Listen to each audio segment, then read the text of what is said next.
Бүгін біз ұлттық құндылықтар мен цифрлық мүмкіндіктерді ұштастыра отырып, кітап оқу минуттары жобасын жалғастырғалы отырмыз.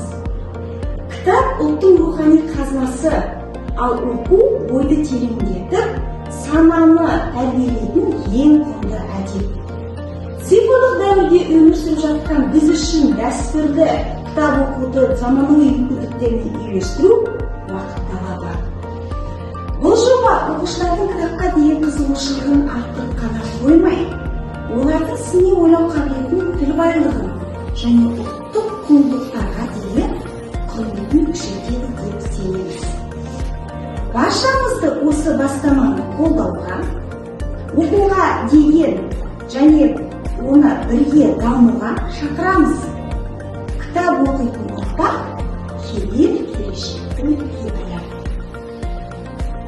Осыған орай 9 ақпан қазақ поэзиясының алып тұлғасы Мұқағали Мақатаевтың туған күніне орай бүгін баршамыз 9 минут 2 секунд кітап оқитын боламыз.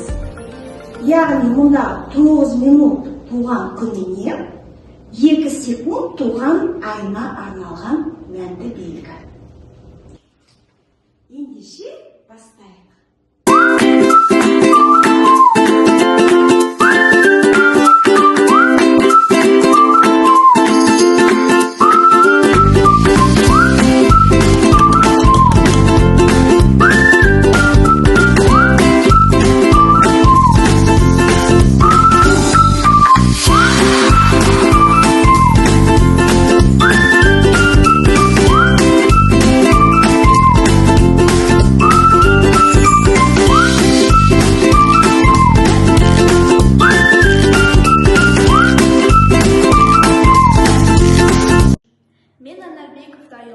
Шыңғысхан қаған кім деген шығармасын оқыдым.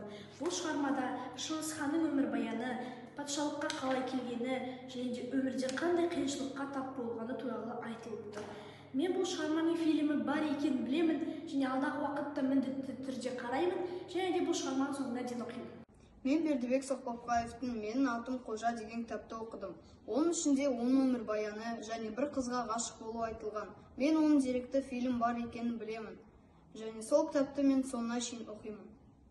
Жаңа оқыған кітап Самат Отниязовтың Әбілхайыр хан деген кітабы. Бұл кітапта Әбілхайыр хан туралы айтылған.